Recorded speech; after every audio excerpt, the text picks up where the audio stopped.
ایک خبر اڑتی اڑتی یہ بھی آ رہی ہے کہ فورن آفس کور کرتے میں ابھی ان کا رپورٹر کا نام بھول رہا ہوں کہ عمران خان کو جو گرفتار نہیں کیا گیا وہ اس لیے کہ چینی نمائندے پاکستان آ رہے ہیں، ان کے ہوتے ہوئے بدمزگی نہیں پیدا کرنا چاہتے تھے، لیکن جب وہ ہو کے چلے جائیں گے تو ایک ایسا کریک ڈاؤن ہوگا کہ آپ تصور نہیں کر سکتے۔ عمران خان سے کچھ پرانے گھاک صحافی ملے ہیں جس میں محمد مالک اور اس طرح کے سہیل وڑائش ٹائپ لوگ بھی تھے، اور ان سب نے تقریباً یک زبان ہو کر کہا ہے کہ عمران خان صاحب اسٹیبلشمنٹ آپ سے بہت ناراض ہے، بہت غصے میں ہے، آپ کو کچھ کرنا پڑے گا۔ اگر یہ لوگ یہ باتیں کر رہے ہیں تو خود سوچ لیں کہ وہ کس حد تک عمران خان کے خلاف ہیں۔ ایسے تو نہیں عمران خان کی جان خطرے میں، ایسے تو نہیں عمران خان کو نیل کرنا اور جیل میں ڈالنے کا پورا منصوبہ بنایا ہوا ہے، ایسے پکڑنا مشکل ہے۔ تو اب توشہ خانہ کیس جو فوجداری مقدمہ ہے جس میں جیل میں بھی ڈلوا سکتے ہیں، اس کو اب پہ یہ لگا دیے گئے ہیں۔ آج سماعت کا وقت ختم ہونے کے باوجود بھی سماعت چلتی رہی اور اس کا آج ہی فیصلہ سنایا گیا۔ آج عمران خان کی درخواستیں مسترد کی گئیں اور اسپیشل نیوٹرل جج لایا گیا اس کام کے لیے کہ اب یہ کام کرو، جس طرح نواز شریف کے لیے اسپیشل لاہور سے جج ارشد ملک کو لایا گیا تھا، کیونکہ جج بشیر نے بکنے سے انکار کر دیا تھا اور ایک کیس میں سزا سنا دی تھی، اور وہ باقی کیس بھی سنتے تو نواز شریف کو 2 مزید کیسوں میں سزا ہوتی، لیکن ارشد ملک نے ایک کیس میں کمزور سزا دی اور ایک کیس میں بری کر دیا۔ تو اس طرح یہ لوگ وکیل نہیں جج کرتے ہیں، تو عمران خان کے خلاف بھی یہ لوگ وکیل کے بجائے جج کرنے میں کامیاب ہو گئے ہیں۔ اب جج نے کیا فیصلہ دینے ہیں یہ روزے روشن کی طرح یہاں ہے۔ صورتحال بالکل واضح ہے۔ جج صاحب نے کہا ہے آج چیف جسٹس صاحب نے کہ ہم نے آئین کا حلف اٹھایا ہے، آئین کے تحفظ کا حلف اٹھایا ہوا ہے، اور یہ جو باتیں آ رہی ہیں کہ آپ کو پتہ ہے نا کہ یہ جو ہو رہا ہے بیک گراؤنڈ میں، تو پتہ تو ہے چیف جسٹس کو کہ جی ہم انہیں ہٹا دیں گے، نکال دیں گے، انہوں نے یہ کیا تو ہم آگے سے یہ کر دیں گے۔ چیف جسٹس نے ان باتوں کو ذہن میں رکھتے ہوئے کہا ہے کہ جوان بھی بڑی قربانیاں دے رہے ہیں، ہم بھی قربانی دینے کے لیے تیار ہیں، لیکن آئین کا تحفظ ہوگا۔ آئین کی ایسی کئی شکیں ہیں جو ہم نے ابھی استعمال نہیں کی، وہ سب استعمال ہو سکتی ہیں۔ یہ چیف جسٹس نے ان شکوں کی طرف اشارہ دیا ہے جو پاکستان کے ہر ادارے کو پابند کرتے ہیں کہ وہ سپریم کورٹ کے آرڈرز کو بجا لائے گا، یعنی ڈائریکٹ فوج کو آرڈر دیا جا سکتا ہے، ڈائریکٹ وزارت خزانہ کو آرڈر دیا جا سکتا ہے، ڈائریکٹ اسٹیٹ بینک کو آرڈر دیا جا سکتا ہے، اور یہ سب کچھ یہ کرنے کے پابند ہیں۔ صرف وہ آرٹیکل انووک کرنے کی ضرورت ہے کہ اپنے فیصلے میں بتا دیں کہ اس آرٹیکل کے تحت ہم یہ آرڈر دے رہے ہیں، تو سیکیورٹی کا بھی آرڈر ہو جائے گا اور پیسے کا بھی آرڈر ہو جائے گا اور عملی جامہ بھی اس کو پہنایا جائے گا۔ نہیں تو توہین عدالت لگے گی اور پھر کوئی بھی گھر جا سکتا ہے، سپریم کورٹ میں اتنی طاقت ہوتی ہے۔ اب کچھ لوگوں کا یہ کہنا ہے کہ چیف جسٹس صاحب عوام کے تو سامنے سب کچھ آ گیا ہے، فل کورٹ بنا کے ایک بار فیصلہ کروا لیں، تو مجھے اس پہ صرف تھوڑا سا اعتراض ہے۔ مافیا سارا جو ریلائی کر رہا ہے نا ٹائم پہ کر رہا ہے، ٹائم جو چیز مافیا کو روکے ہوئے ہے وہ 4 مہینے کا وقت ہے۔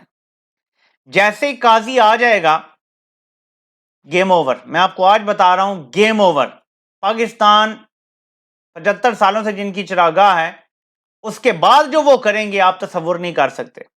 اپنا کانا قاضی آ گیا، اس کو کانا کر لیا بائی دا وے انہوں نے، اس کے بعد ڈیل کی، اس کے بعد اس کا کیس ختم کیا، اب وہ ان کے ساتھ ہے، ہینڈ ان گلوز ہے۔ تو سوچیں کیا ہوگا پاکستان کے ساتھ۔ ججوں اور جرنیلوں کا گٹھ جوڑ ایک بار پھر پاکستان کی چولیں ہلا کے رکھ دے گا، پاکستان کو تباہی کے دانے پہ یہ پہنچا چکے ہیں۔ آج کے صرف نمبرز اگر آپ دیکھیں تو آپ کی کانپیں ٹانگنا شروع ہو جائیں گی۔ میں صرف آپ کو ایک نمبر دکھاتا ہوں، زیادہ نہیں، زیادہ ٹائم آپ کا ضائع نہیں کروں گا، صرف یہ مہنگائی کے آج کے نمبر دیکھ لیں۔ پاکستان کی تاریخ میں کبھی بھی اتنی مہنگائی نہیں ہوئی جتنے نمبر 4 مئی 2023 کے ہیں۔ 48.4% ایئر آن ایئر مہنگائی ہے۔ آپ کی سینسٹیو پرائس انڈیکس ہے، یعنی انڈے، روٹی، چاول، پیاز، ٹماٹر، آلو، گھی، چینی، ہر چیز تاریخ کی بلند ترین سطح پر مہنگائی ہے ان کی، یعنی لوگوں کو کھانے پینے سے ان لوگوں نے محروم کر دیا ہے، اس حد تک مہنگائی چلی گئی ہے۔ 48% سے اوپر سری لنکا دیوالیہ کر چکا ہے، ہماری مہنگائی سری لنکا سے بھی زیادہ ہے۔ امیجن کر لیں، ہم نے صرف اعلان نہیں کیا ہوا ورنہ ہم بھی دیوالیہ ہو چکے ہیں۔ ایسے میں یہ کہنا کہ ہم بجٹ دیں گے پھر جائیں گے، یہ بجٹ پاکستان کو تباہ کرنے کا جو تابوت ہے نا اس میں آخری کیل ثابت ہوگا، یہ میں بتا رہا ہوں۔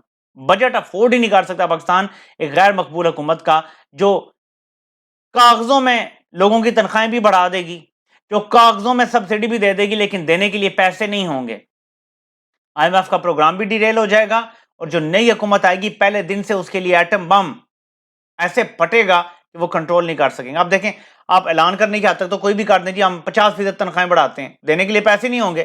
اگلی حکومت آئے گی بجٹ کے بعد, وہ آتے ہی کہے گی جی یہ تو انہوں نے غلط بجٹ دیا تھا. کون یقین کرے گا آپ مجھے بتائیں؟ پہلے دن سے لوگوں کی گالیاں, میڈیا کا پروپیگنڈا. دیکھیں جی وہ ریلیف دے کے گئے تھے, اگلی حکومت نے ختم کر دیا, تنخواہ واپس ہوگی, سبسڈی ساری ختم ہوگی. پھر اسی طرح ڈالر کو جو ابھی بھی اسحاق ڈار نے ڈالر روکا ہوا ہے, یہ 300 سے اوپر جانا چاہیے اس کی اصل قیمت جو ہے, اس نے پھر بھی روکا ہوا ہے. اور روکا کیسے ہے؟ امپورٹ ساری بند کر دی ہیں, چیزوں کی شارٹیج ہو رہی ہے اور مہنگائی ہو رہی ہے. اب جب یہ امپورٹس کھلیں گی آپ دیکھیں گے ڈالر 350 پہ چلا جائے گا. میں آپ کو آج بتا رہا ہوں مارک میں ورڈز, ڈالر اگلے 6 سے 8 مہینوں میں 350 پہ جا سکتا ہے اگر پالیسی نہ تبدیل کی گئی. کر دی گئی تو پھر ٹھیک ہو جائے گا انشاءاللہ تعالیٰ. IMF کا پروگرام بھی بحال ہو گیا پھر بھی بہتر ہو جائے گا, لیکن نہ کیا گیا تو 350 سے اوپر چلے جانا ڈالر نے. آپ سوچیں کہ کدھر جائے گی مہنگائی. ایسے میں چیف جسٹس صاحب آپ کو فیصلہ دینا پڑے گا, جلد دینا پڑے گا, ڈرے مت. آپ کے 3-4 مہینے رہ گئے ہیں, نوکری آپ نے پوری کر لی ہے, جو مرضی یہ سازش کرتے ہیں کرنے دیں, قوم کے ساتھ کھڑے ہو جائیں, قوم آپ کے ساتھ کھڑی ہو جائے گی. پہلے ہی بہت ڈیلے ہو گیا, justice delayed is justice denied, اس کو ضرور سوچیے گا. آپ سے انشاءاللہ پھر ملاقات ہوتی ہے. اللہ پاک آپ سب کا حامی و ناصر ہو. آپ سب کے سننے کا بہت بہت شکریہ.